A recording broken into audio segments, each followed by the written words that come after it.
The Minnesota Timberwolves made the playoffs for the second time in the last 17 years, and took part in arguably the most entertaining series of the 2022 playoffs. But now that they have made the playoffs with this core of Karl-Anthony Towns, Anthony Edwards, and D'Angelo Russell, what steps can the Timberwolves make moving forward to reach title contention?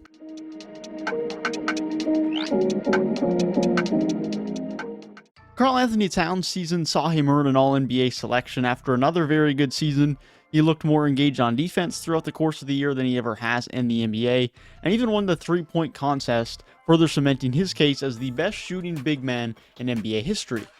Unfortunately, Cat showed, as he did in his first playoff appearance, that he may not be the best playoff performer. Anthony Edwards had a great second season in the NBA and continues to show that he has superstar upside. The most encouraging part, he showed that he is made for the moment. He is made for the bright lights, as he is an amazing playoff performer, a playoff riser, and he was by far and away the best player on this Timberwolves team in the playoffs, and projects to be the number one option for this team long term, and honestly, might already be.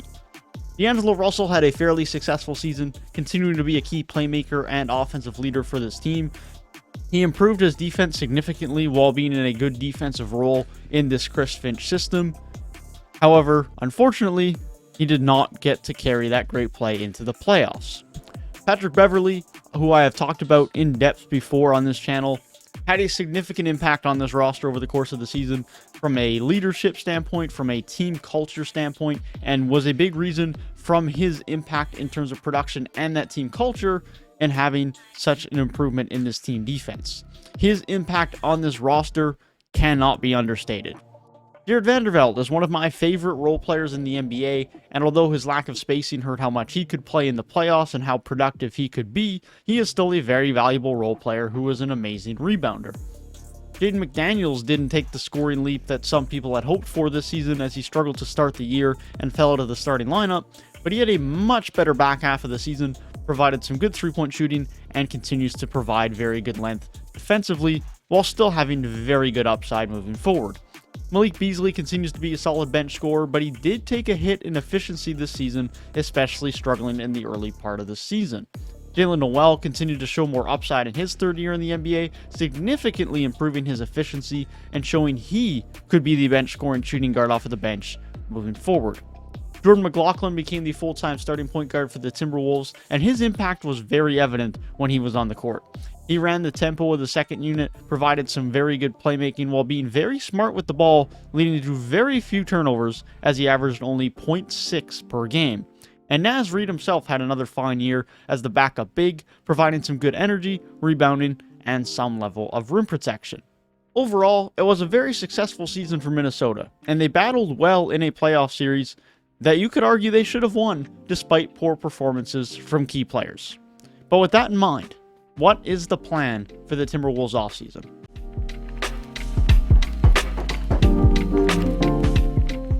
Firstly, I want to address the rumors and reactionary discussions after the Timberwolves' exit from the playoffs, discussing possible Karl-Anthony Towns and D'Angelo Russell trades. There is no debate that Karl-Anthony Towns and D'Angelo Russell had bad playoff performances, but 6 games independently should not lead you to trade 2 of your 3 best players. Does Karl-Anthony Towns need to continue to improve his defense and specifically become a smarter defender in the playoffs with regards to avoiding fouls, specifically stupid and frustration fouls? Yes, certainly. Does he need to improve his decision-making on offense and focus more on his strengths and on playmaking when the defensive focus is on him? Yes, certainly.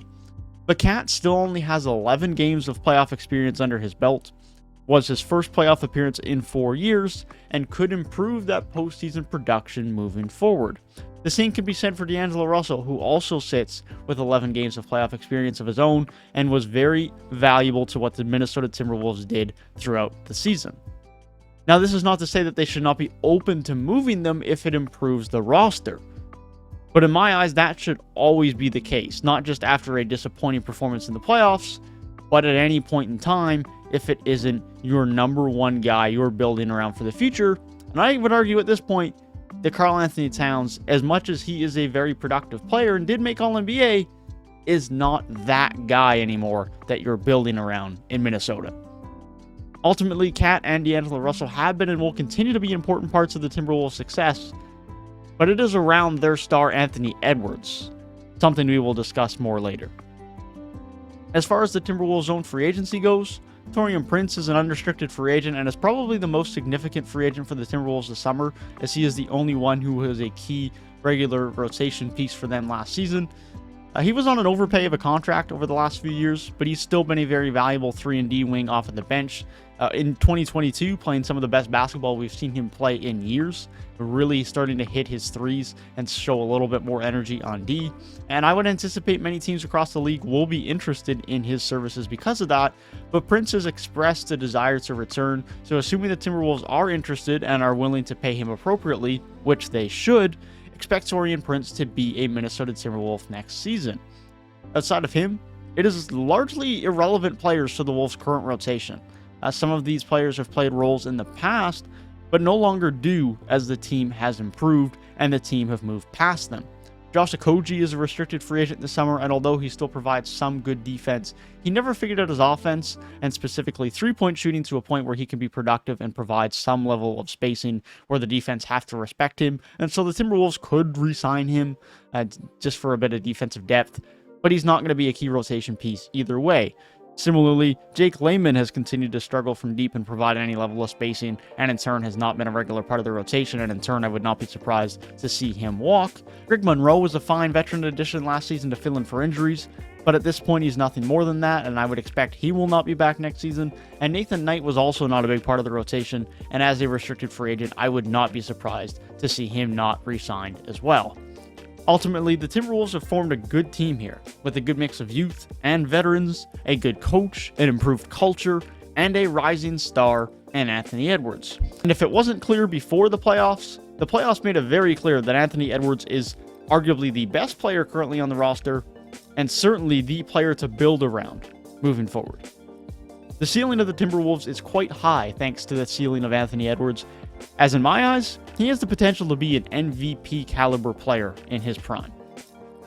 With that in mind, every move this offseason and moving forward should be with the fit around Anthony Edwards in mind. He is that special and that dominant of a player. He's going to be a top 5 player in the league in the future, in my eyes, to the point where you need to build a team around him. This isn't we have a decent star, let's just add good talent around him.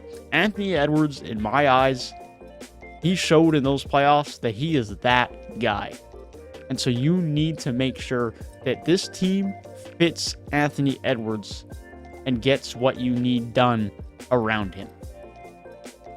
This is why I don't think trading away Karl-Anthony Towns and D'Angelo Russell is in the best interest of the Timberwolves. Anthony Edwards is not the best playmaker at this point in time in his career, and so having a point guard who can take some of the ball handling and playmaking responsibility off of Edwards is probably a good thing. And so D'Angelo Russell is probably good to keep around. The fit of Karl-Anthony Towns is also great as someone who provides great spacing for Edwards and can take some of the scoring load off as well. So at least at the moment, trading away Karl-Anthony Towns and D'Angelo Russell just doesn't make sense, especially when you consider the fact that an improved player that you would acquire in a sign and trade this offseason would likely be of a similar play style to Anthony Edwards, that being Zach LaVine or Bradley Beal, or any other sign and trade would just simply not be upgrades or would be very insignificant upgrades to Cat and D'Angelo Russell. So I would expect this offseason to be relatively quiet for the Timberwolves. This is the most successful season in a long time for them, and most of their players remain under contract through next season. So with the development of Anthony Edwards and to a lesser extent Jayden McDaniels and Jalen Noel amongst the others, the Timberwolves should be in a good place to continue to be a playoff team in the West, and as Ant becomes a star, see the team rise towards the top of the Western Conference.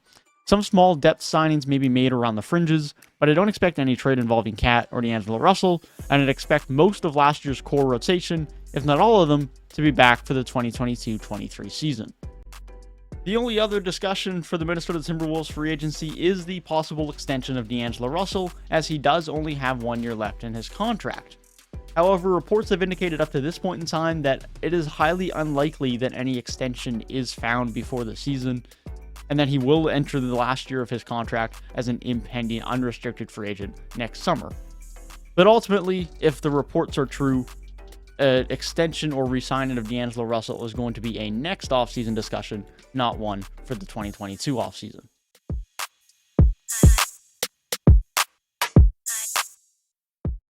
The Minnesota Timberwolves are a playoff team moving forward, assuming they can keep the culture they built last season and continue to be a solid defensive team. Currently, I don't think they are an elite team that pushes for a top 4 seed, but I would expect they find themselves in the playoffs once again. The upside for being an elite team is as Anthony Edwards continues to improve and reaches superstardom. At that point in time is when the Timberwolves can start to become an elite team and aspire towards title contention. And along that line of progress is when the Timberwolves could look to make a big move if they so desired. It might not be the exciting plan, but the Timberwolves don't have to make any significant moves. Their star, their number one option that could lead them to a title that many teams need to acquire and have to make a big move to become that contender, in my opinion, is already on the roster in Anthony Edwards. So that star move isn't necessary when Anthony Edwards is already on the roster as your number one option and you already have an All-NBA caliber center in Karl-Anthony Towns. The only thing that's needed here in Minnesota is patience to allow Anthony Edwards to continue to grow and continue to make the playoffs to gain that experience. It was great to see the Timberwolves back in the postseason, and assuming all things go well, the Timberwolves are set to be one of the most consistent playoff teams and one of the most dominant teams of the next decade.